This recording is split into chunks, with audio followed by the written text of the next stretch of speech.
Hey yo, welcome to the wonderful world of HungryHeath. I am not a classically trained chef. What I am is a self-taught home cook. I have studied under several television chefs. I have a PhD from YouTube University and a black belt in Google Food. I love to cook. One thing I love more than cooking is my wife. This is sensational Shelly Eats Steak, aka the Warden. And if you're wondering why she's not here right now, it's almost 6 o'clock Sunday morning and she's still asleep. I don't know why I'm awake, but I'm just wide awake. I figured why not go ahead and get up and get things going.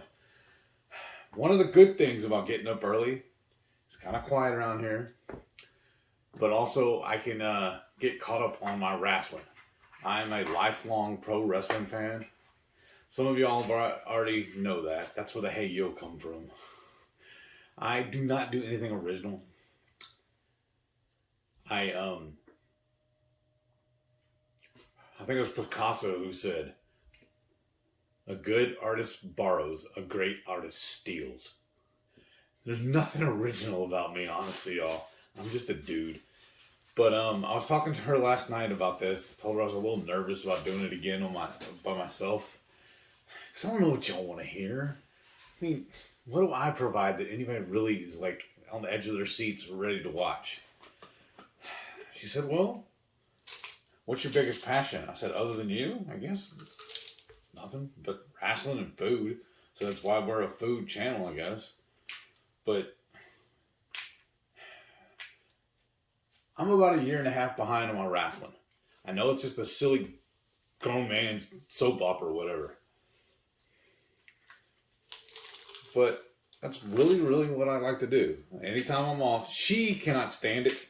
She does not like watching it with me, which I don't mind. But anytime she's asleep or at work and I'm got the TV to myself, that's what I'm doing. I'm catching up on my stories. I know I could just fast forward and start watching from today forward or whatever, but it's just, I don't know. I just love everything about it. Like I said, I'm 1.5 years behind on it, so I'm just spending these next couple of weeks, years, whatever, getting caught up. It's just fun to me. As far as my MS, everything's going really great. The doctor told me, from the last MRI that there are no new lesions, which is amazing.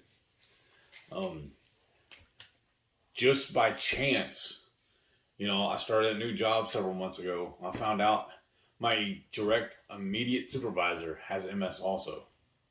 And I only found that out by happenstance kind of. Well, because when I first got to meet him, I told him, I said, look, if you see me yawning all the time, which y'all see me do. I mean, she was laughing at me doing it the other day when we were trying to film videos, or you see me doing it all the time on videos. She thinks I'm doing it because I don't like hearing her talk. That's not what it is. She's amazing. She's the best thing that's ever happened to me. But I was telling him, I was explaining to my boss, I said, look, if you see me yawning all the time, I said, it's not because I'm slacking or, lazy or sleepy or something like that. I said, I have a neurological disease, and just one of the side effects is it causes me to yawn all the time. He's like, oh, that's interesting. He goes, because I have a neurological disease too. I have MS. I said, whoa, stop. Hold up. How long have you been diagnosed? And he said, I think he said like 10 years or something like that. I believe. I mean, we're still getting to know each other. In fact, every time we have a one-on-one meeting, we spend half of it talking about our MS. Because he has different treatments than I do. He actually gets injections. He has to go into the office and get that done versus me taking my pills. So we're always comparing what works, what doesn't, and what tricks and tips we have for each other. But it's kind of weird too, because the part of the problem with the disease is no two individuals have the same symptoms. You can have 100 people and they're not, and the chances of them all having the same symptoms is very, very rare. I'm just emptying this pill bottle. This is the Baggio I take for my MS. I'm emptying the whole thing out so I can make sure I get every little bit in. Because look how small, I don't know if y'all can tell. I don't want to get up. But this thing is smaller than my fingernail. That's how small the pill I take. And that's a double dose too. Then when I first prescribed this, I was on 7 milligram. Now this is a 14 milligram pill. Oh, I have just 7 left in that container. That worked out just right. Luckily, I have a 90-day supply in the medicine cabinet over there. Well, that's good. I got exactly 7, so I have enough for today. But speaking of today, why don't I go ahead and take today's pills too? But I feel like I ran one. I'm sorry.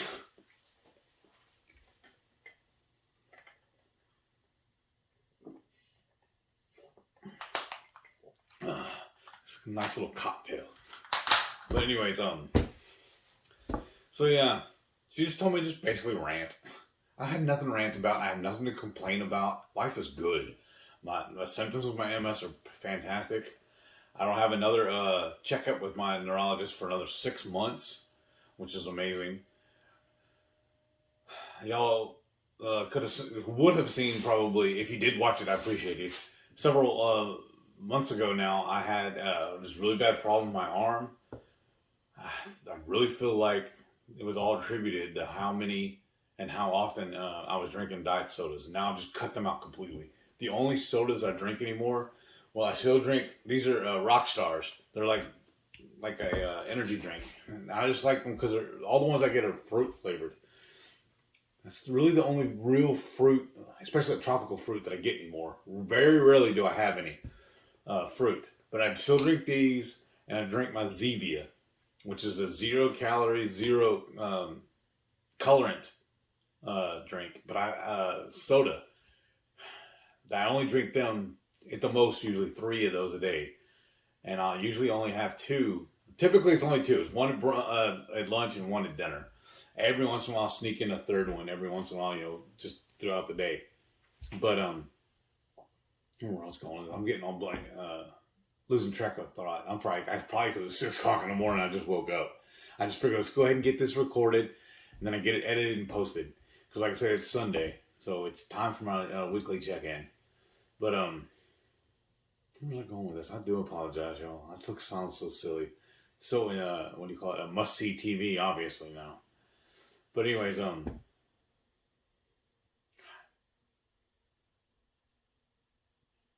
know what I was saying with this. What the hell? So yeah, I'm going to see the next... Oh yeah, my thing with my arm. They did an MRI and did some blood work on me.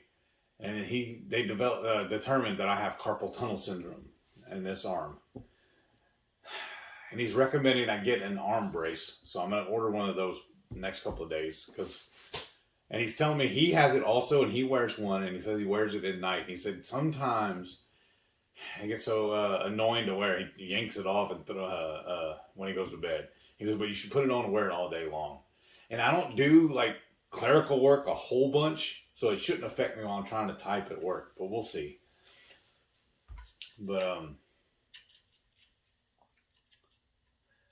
he goes, other than that, I'm going good. And what's really wild, I have no pains really anywhere. It's like I was trying to explain to Shelly last night. I get these weird sensations. A lot of times it's in my left ankle. And here lately it's been this wrist. And y'all see me do it all the time where I pop my neck. It's a strange sensation I get in those joints. It's not a pain, but a constant pressure on the joint or something like that. And it doesn't go away until I pop the joint. I don't really know how to explain it. Other than, I tried telling her, like, I just grabbed her wrist. I said, okay, you feel me, right? Like, it's a constant pressure right there like that. But it doesn't hurt, but you can feel it. I said, imagine that. Tightening just a touch. Now, like I said, it doesn't really hurt, but it's a nuisance. That's similar to what I feel. It doesn't hurt me, but it's a sensation I'm feeling, and it won't go away until I pop the joint.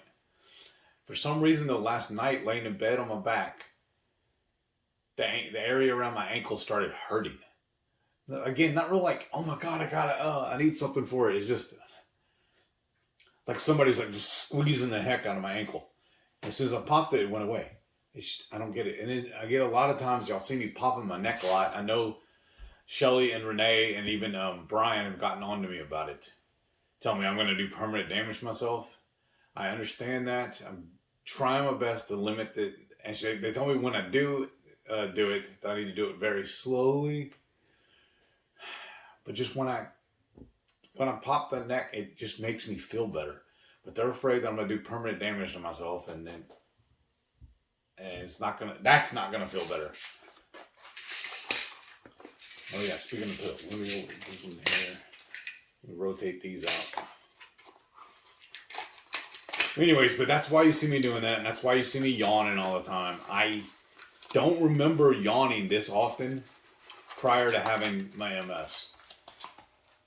And it's not because, Shelly, that I'm annoyed with you or think you're boring. That's not what it is. It's just one of my side effects.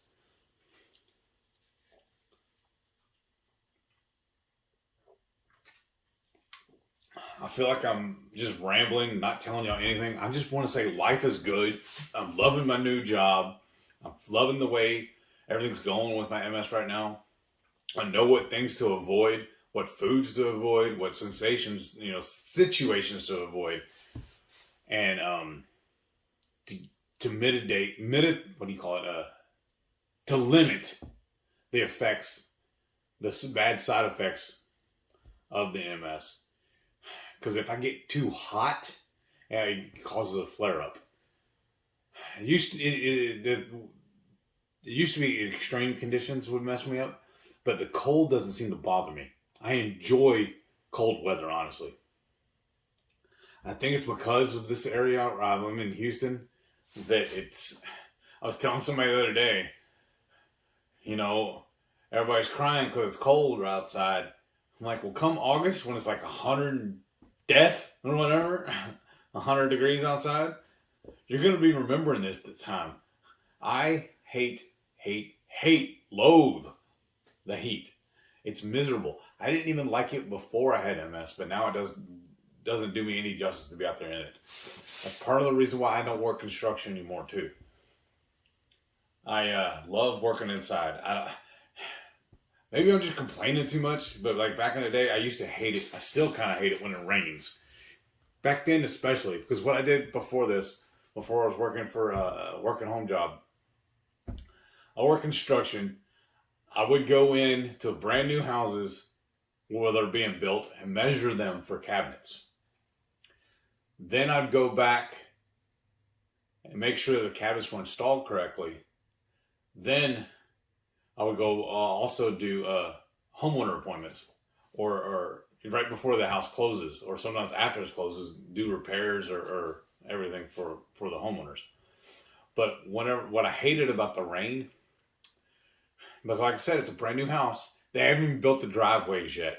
They barely, if you're lucky anyways, if they had the sidewalks built. Sometimes they'll do temporary sidewalks. They'll just pour a thing of concrete so you can walk up, and it's maybe 2 or 3 foot wide. Like, not as wide as a standard sidewalk. They would just pour, and it wouldn't even be in a straight line. As you can see where they just dragged it and dropped it.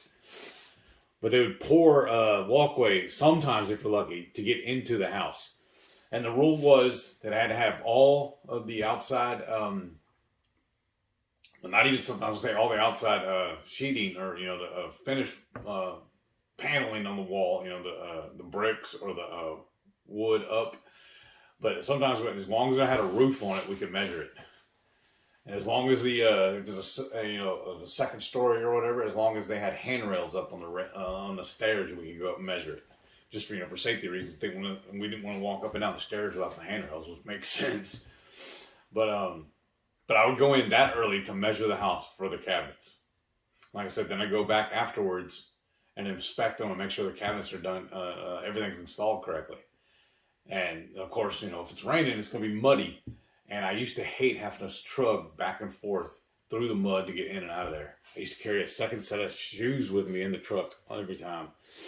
Well, that's the thing too, though, is even after the driveways are built, they didn't want us parking in the driveway because, I mean, we're construction workers. We're obviously not going to make, the world's best money, so our vehicles are probably going to need some work too, right? So they're leaking oil and stuff like that. So they don't want they don't want your vehicles leaking on the brand new concrete on the driveway and stuff. Because how can you sell somebody a brand new house? Say, oh yeah, by the way, that ugly driveway is not going to matter to you. You just got to look pristine. So we always have to park on the drive. I'm not complaining. I'm just saying all the little nuances that went along with the job. We had to park in the street. And then, if I had to do some repairs, like, bust out my tools and do everything, I had to set up in the street on the tailgate of my truck or pull out a set of sawhorses and make a little makeshift workbench and everything.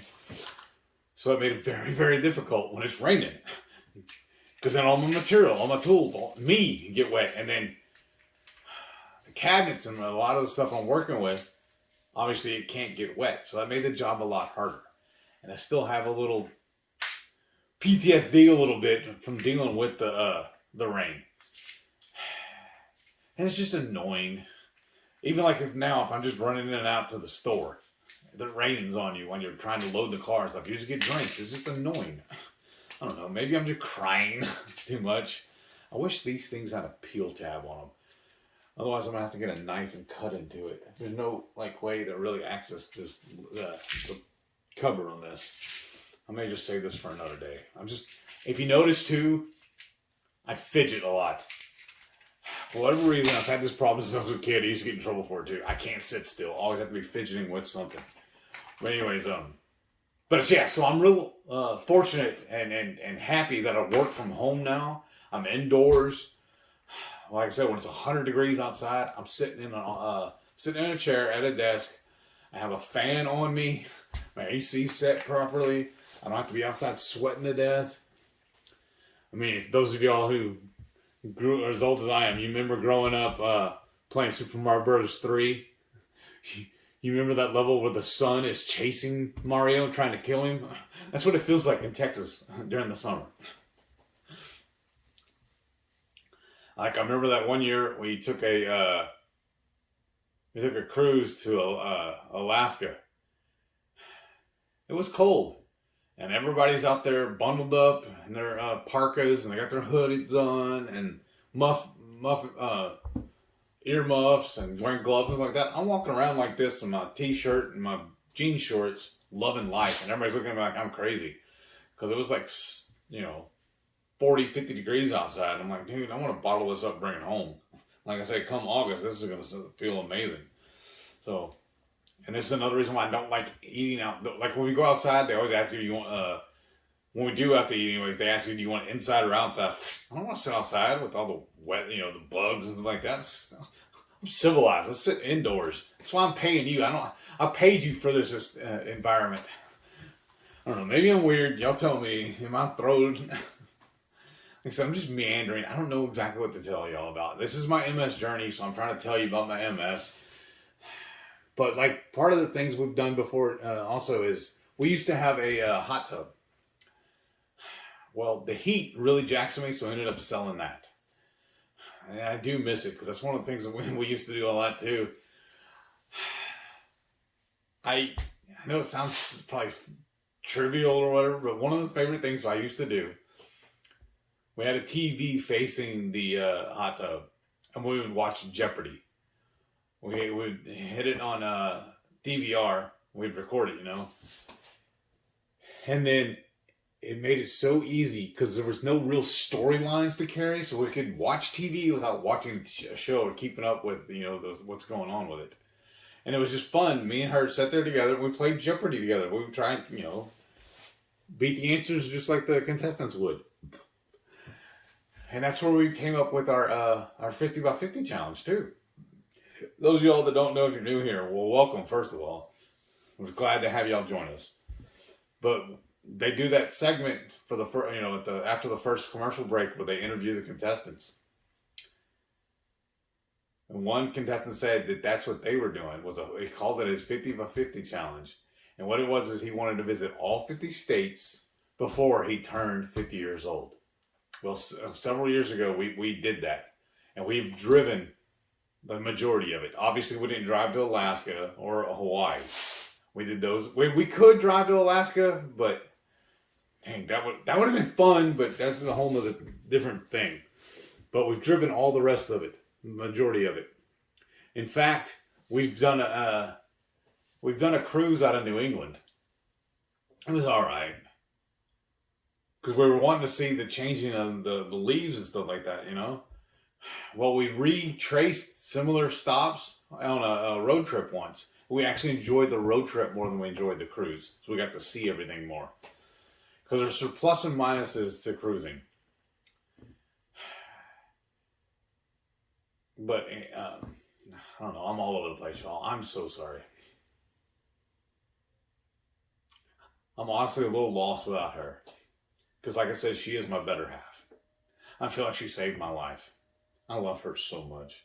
I miss her sitting here with me. Because she keeps me on the straight and narrow. Keeps me directed. She'll ask me questions or say, oh, well, what about this? What about that? I know I give her a bunch of grief about a bunch of stuff. We got into a little tiff last night because I'm a man. I do a bunch of silly, stupid stuff. She gets on to me about that too. The way I talk about myself. She said it's not good for me to be putting myself down all the time. I was like, look, I'm just trying to be real. But since, like I said, I'm just rambling. So let me go ahead and cut right here and show y'all what I ate for this week. Sunday morning breakfast. I'm having another slice of that awesome quiche. This stuff is so good, y'all. We need to start making this more often. Sunday lunch. And I got the last bit of that prime rib and a little section of that roasted butternut squash. And then I topped it all with some of that butter that Shelly made for us.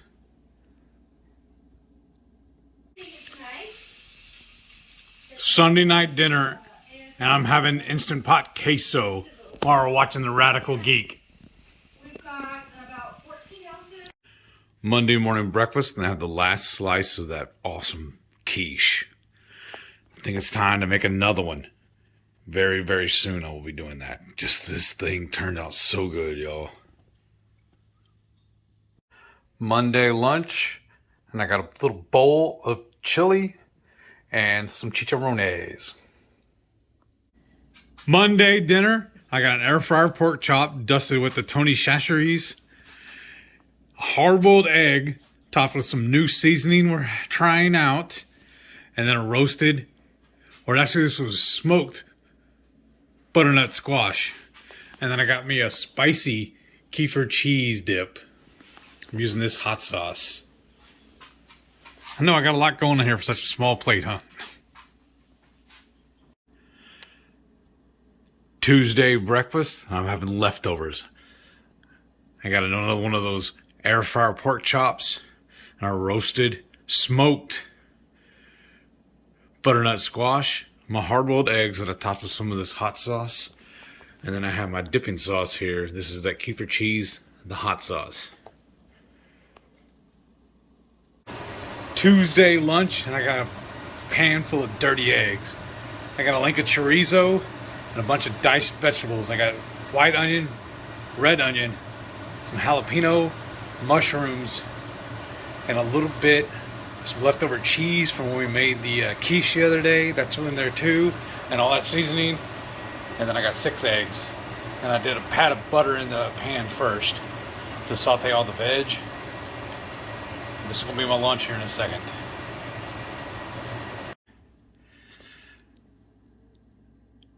Now here's that dirty egg scramble, and I topped it with some of my Instant Pot queso. Actually, this is my chili con queso. I took all that chili that was left over and then the rest of the queso I made and mixed that all together. Then I used it as a topper. I'm going to be doing this later this week for my chili cheese bacon burgers for my lunch. I'll be cooking those in a little while. And if you're wondering why I'm eating it out of this Corningware, this is the same dish we made the green beans in. But why waste all those remnants? I'll just do all this inside of there, and then I'll just wash it after I eat this meal. I love upcycling my dishes.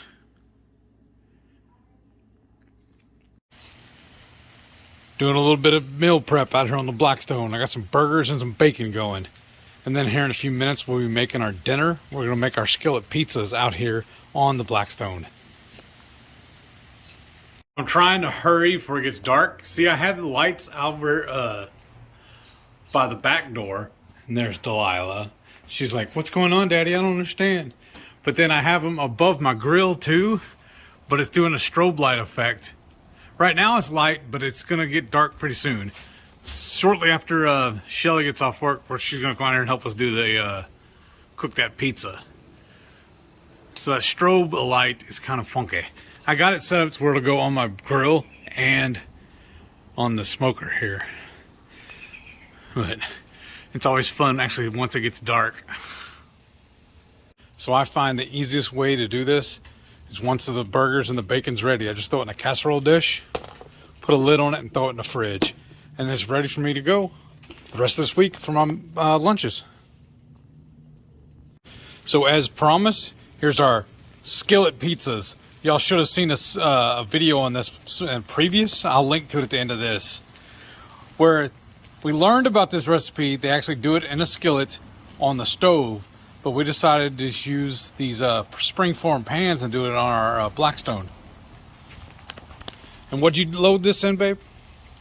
So I've got mozzarella at the bottom, a little marinara that we got on clearance, and then now I'm doing pepperoni, and then I've sauteed onions, mushrooms, and jalapenos to go on it. Fantastic. And then I got a little fancy, y'all. This is like a cake server or a pie mover, but we're using it as our pizza peel to remove these. Because see, it's about the same size as these springform pans. So this works perfect to scoop up underneath it. This is like our favorite way of doing it, because it just comes out fantastic on the Blackstone. Like I said, at the end of this video, I'll link to that original video where we did these. And here's what it looks like when you take the ring off. Now here it is all plated up, my pizza and wangs. We took some of that cranberry sauce and mixed it with my last bit of that kefir cheese I have. I'm going to stir it all up. That'll be a dipping sauce for my wings. Wednesday breakfast. I got my hard-boiled eggs, jalapeno cheddar sausage, and my kefir cheese. All of it dusted with a little bit of that mustard. And it's red, extra hot, red hot.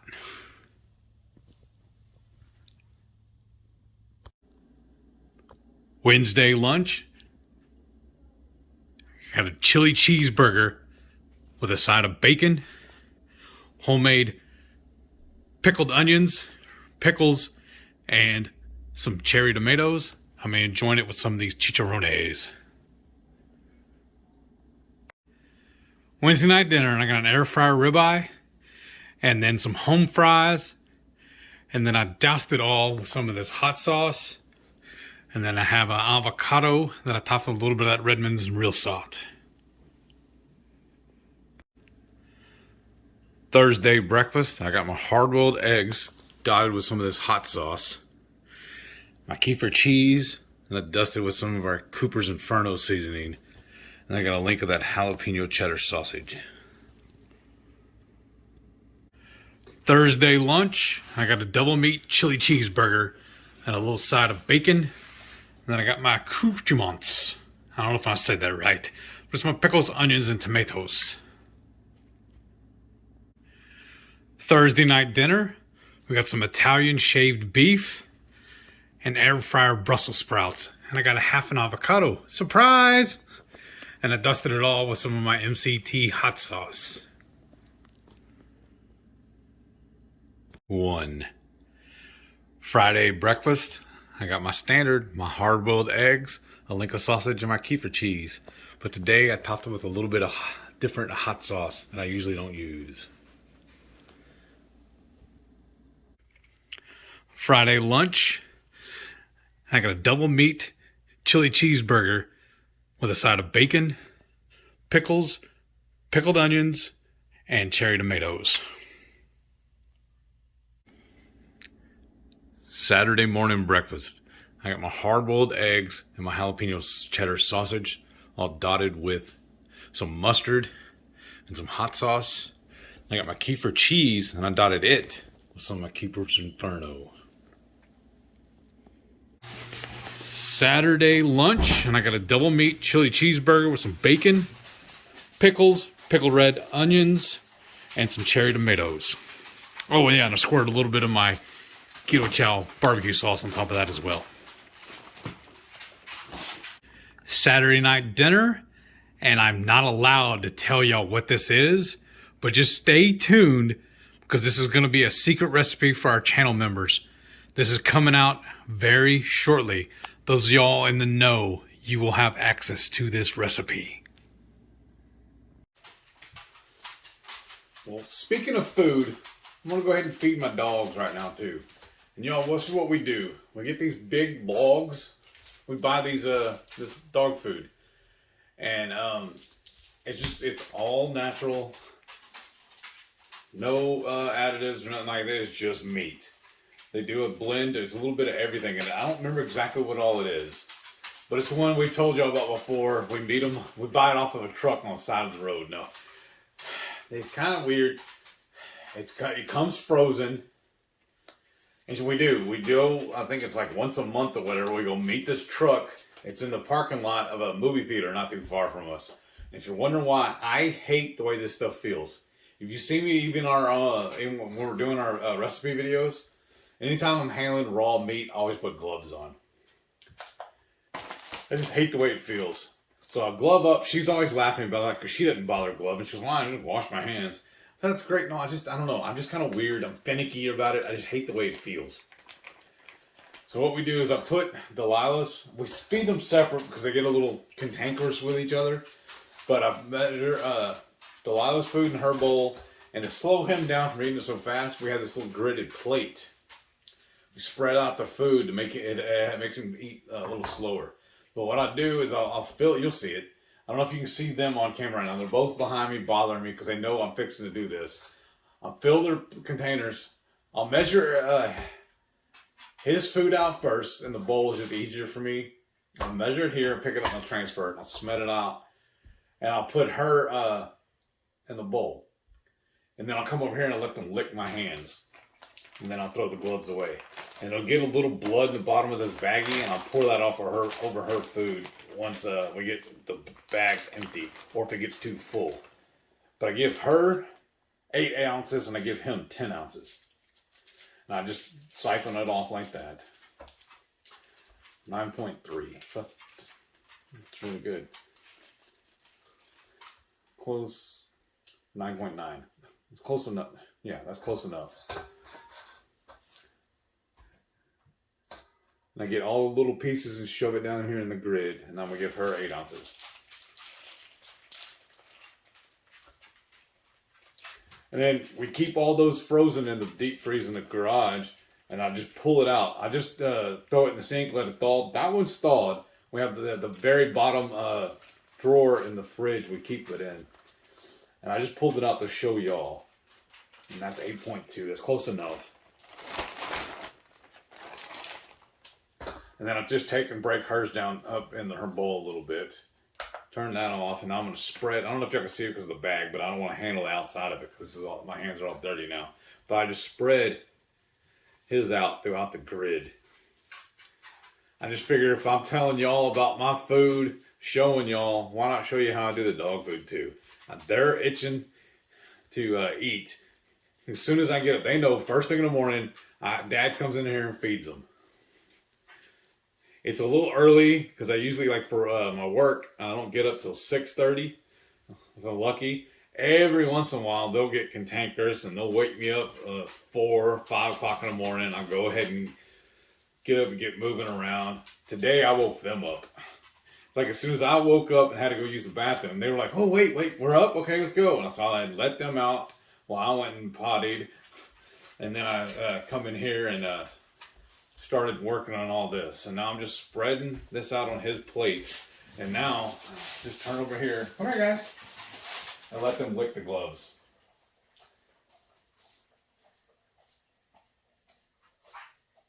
They really, really enjoy that. I think it's like one hand for each of them. But I just want to tell all of y'all, thank you so much for all your love and support. Y'all have been amazing. And we look forward to every Friday night for our Friday night feast. We're already trying to dream up what we're doing next week. And then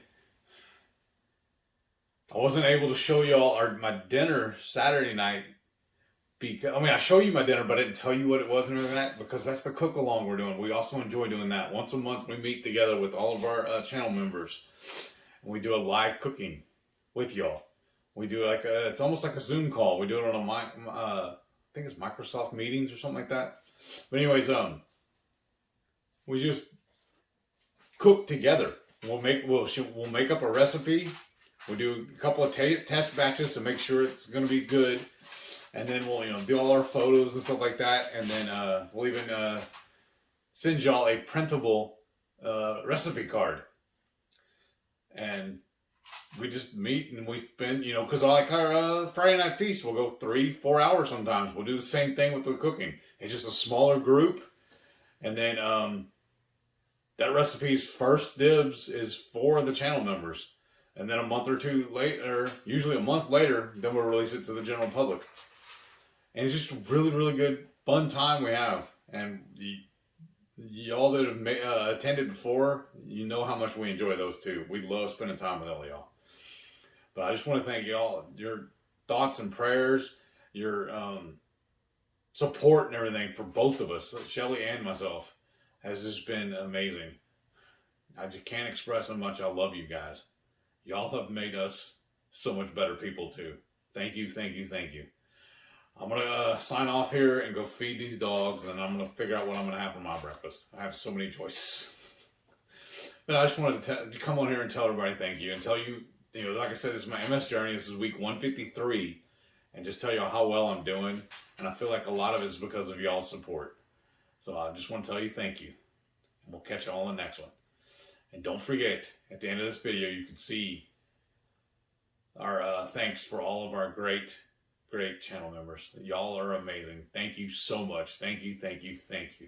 Words can't tell you how much I love you guys, but thank you.